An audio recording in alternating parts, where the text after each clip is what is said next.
Merci mon cher Tafa. Revue des titres maintenant.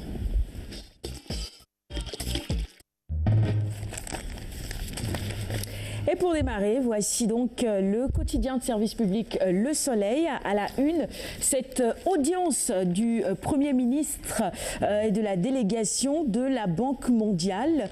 54 milliards de francs CFA pour l'emploi des jeunes à cette occasion. Et vous avez évidemment en prime la photo du Premier ministre qui reçoit justement un membre de cette délégation. Sur la photo comme ça, vous pouvez déjà nous dire de qui est-ce qu'il s'agit, Madame Proudy? Alors c'est le directeur général du groupe de la Banque mondiale qui était là pour ces 2 jours.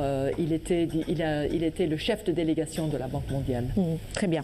Allez, on poursuit toujours à la une du quotidien Le Soleil. Nous en parlions tout à l'heure, le 15e anniversaire du naufrage du Joola. L'État promet une meilleure prise en charge des familles des victimes. Voilà une bonne nouvelle. Et puis de nombreuses réalisations pour les pupilles de la nation. La surcharge, oui, la sensibilisation, le transport et usagers n'ont rien appris du passé. Alioune Badara Ken revenait là-dessus tout à l'heure. Il est important que nous puissions évidemment adopter de meilleurs comportements. Poursuivons toujours cette revue des titres à la une du quotidien Le Soleil avec cet appui aux exploitations agricoles familiales. C'est 21 milliards de francs CFA que l'AFD va accorder au Sénégal dans ce cadre. La gestion durable du pétrole et du gaz. Le CSE met en place une commission ad hoc. Magal de Darou Marnan, les fidèles invités à un retour aux valeurs de l'islam. Le 4e forum de Dakar sur la paix et la sécurité se prépare. Les bailleurs du terrorisme dans le viseur des experts. Et puis le match Afrique du Sud-Sénégal, on nous en parle également dans les colonnes du Soleil ce matin. L'arbitre ghanéen présente ses excuses aux Sénégalais. Feuille d'hivernage pour terminer ce matin, nous allons à Matam. Quand Ourossogui se barricade contre les inondations. La une du quotidien L'Observateur maintenant pour la fin du massacre des musulmans en Birmanie. Le Sénégal en guerre à l'ONU. La déclaration forte de l'ambassadeur Fodé-Sek, chef de la mission du Sénégal pour l'arrêt immédiat du massacre des Rohingyas. Et puis la réunion des ministres des Affaires étrangères de l'OIC et la première réunion publique de demain à l'ONU. Tout cela relayé dans les colonnes de L'Observateur ce matin. Et nous aussi, on plaide évidemment pour que ces violences cessent. Enquête sur le financement des partis politiques au Sénégal, c'est une toute autre actualité. La grande nébuleuse, disent nos confrères ce matin, les 30 milliards de handjef, les sacs de riz à la CAP 21 et les 4 millions de ndoy, une longue tradition. Et puis quelques intervenants également dans les colonnes de enquête, évidemment, sur le financement des partis politiques. Vous pouvez lire notamment celle de Théodore Chérif Monteuil, qui est député. Les Échos, quotidien d'information générale. Maître Wade est à la une de ce quotidien ce matin. Maître Wade qui boude la main tendue de Macky Sall. Il dit non, il n'y aura pas de dialogue. Le quotidien, Le Témoin, pour poursuivre cette revue des titres. Après avoir présidé le CD de son parti, Abdoulaye Wade crache le feu, selon nos confrères du quotidien Le Témoin.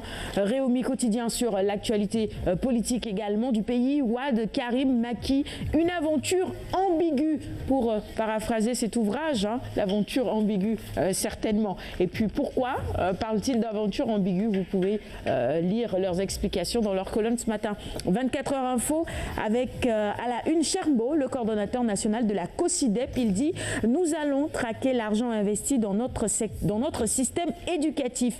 Voilà, c'est une bonne chose, c'est une démarche de transparence tout simplement. Libération, pour poursuivre cette revue des titres, mise en demeure pour enrichissement illicite présumé, Diadiba et Doudou Diagne hors de cause. Le parquet spécial a classé en l'état les dossiers du lieutenant-colonel des douanes et de l'ancien directeur de l'urbanisme. Les quotidiens spécialisés en sport, Stade d'abord avec la Ligue des Champions à 18h45 ce match. PSG Bayern, ce sera la danse des stars selon nos confrères de Stade. Et puis Joseph Lamptey, l'arbitre de ce fameux match Afrique du Sud-Sénégal, il revient revient, il dit une erreur, il dit que c'est une énorme erreur envers un pays qu'il adore et il présente évidemment ses excuses. C'est peut-être un peu trop tard, non? Mais bon, excuses acceptées. Pas du tout. Non? Ce jour-là, ça a été un jour vraiment, voilà. Mais on va rejouer le match, Tafa. On peut lui pardonner cela. Heureusement qu'il s'excuse, non? Bon, trop facile, quoi. Bon, on va l'excuser. On l'excuse, quoi. On l'excuse quand même. Non, du tout. Non. Je ne vais l'excuser. En tant que le jour où j'aurai mon billet pour aller au mondial. À Moscou. En tant que lion de la Teranga, tu dois l'excuser. Comment ça, Lion du Sénégal. Un lion, il ne s'excuse pas aussi facilement. J'ai bien dit de la Teranga. Donc... Allez, on termine avec Sognoulon maintenant contre Gris Bordeaux et Boignan 2. Bala et Sathiès face à leur destin. Et vous avez la photo des deux lutteurs en prime. Ce sera tout pour la revue des titres de ce matin. Merci à tous de l'avoir suivi et très bonne journée à tous nos confrères. On poursuit le magazine maintenant avec la cuisine. Kumba. Yes.